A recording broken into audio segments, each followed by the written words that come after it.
has done it again, or have they? The company posted a record third-quarter profit of $10.7 billion. But if you think it was all from the Apple Watch, I don't think anybody thinks that, but if you think that, think again. In fact, Apple's keeping their lips tight on just how many of the watches they've actually sold. Bloomberg's Tim Higgins, who covers Apple, joins us from San Francisco with more. Tim, Apple's watch is what most people were watching in terms of growth for the company. Tim Cook said the launch was as good as the launch for the actual iPad.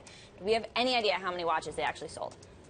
Yeah, well, they wouldn't give a unit number. They suggested last year that they wouldn't do this, so this is not a surprise. Yet we can still kind of back out where some of the new revenue came from. Maybe at least $950 million of new revenue coming in. And if you divide with the average selling price that is being estimated by analysts, that could potentially be at least 2 million watches in the quarter, maybe 2.5 million as some analysts are estimating. We talk so much about China being a massive opportunity for Apple. If the Chinese economy continues to slow down, is that going to have huge impact, or is the opportunity set so big there it doesn't actually matter? Yeah, but if you look at the results this past quarter, the revenue doubled in China. That's definitely where the growth is occurring. A lot of the growth is occurring for Apple. They expect it to eventually become one of their largest market in the world, overtaking the U.S. So a slowdown would not be the best timing for Apple. Nevertheless, the company says they have full confidence in what's going on in the country. The macro environment, they think, is primed for continued growth going forward. And the other argument that's going on for Apple in China is that the price points of the phone are appealing to folks that have more money to spend. You know, Tim, we started off the segment asking about the Apple Watch because everybody is trying to figure out what the next growth story for Apple is. In the meantime, Apple is essentially an iPhone company. They're getting 70% of their operating income from the Apple. Do you ever worry that the company is actually too dependent on one product? Well, it's kind of the classic Apple story. It used to be a lot of the revenues were coming from the Mac, and then it was the iPod, and then now it's the iPhone. And it's one thing that Apple has really kind of been consistent about is that they will cannibalize whatever hit product they had in the past for the next new one. So the question is, what is the new one going to be? And that's kind of what you see quarter after quarter is to hit these big numbers. Analysts and investors are saying, well, what's the next thing coming down the road? And for in the interim and in the next few years, it's clearly going to be the iPhone. There was hope that the Apple Watch would help kind of level some of that, take some of the pressure off, but clearly it's not happening just yet. It's going to be looks to be a slow kind of build up.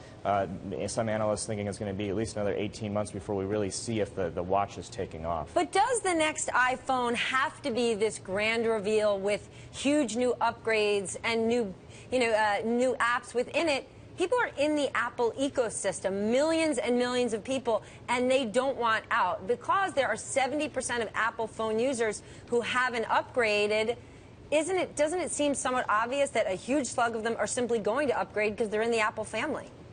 Yeah, exactly. There is a little bit of a utility element to what Apple is becoming. Some investors and analysts have kind of talked about this as essentially becoming almost a utility or an annuity company where these kind of customers keep going out, and that's why Apple is spending so much time trying to develop out some of its services, such as Apple Music and Apple Pay. The question is continued growth, the growth beyond just the Apple enthusiasts. Yeah.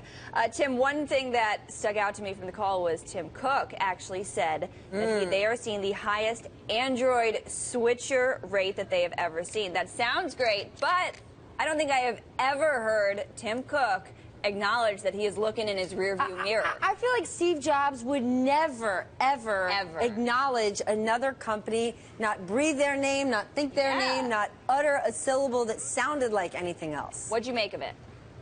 Well, at this point, this is Tim Cook's company, and he has been the CEO for a number of years. And really, the introduction of the watch and the larger screen iPhones really was his imprint here on the company in the past year. He's really kind of come into his own, made the company, the executive team is behind him, and he is definitely plotting kind of the future here. So you see don't think he's worried for the first time ever?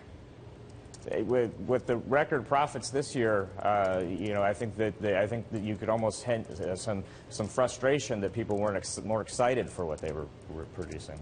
Indeed, and that would be very, very fair. Every other company in the world would be thrilled with this. They are literally growing money on trees. No, actually, literally, they're not, Olivia. Oh, thank All God right, there's Stephanie a grown-up Rural here. keeping us honest. Thank you so much. Tim Higgins joining us there from San Francisco.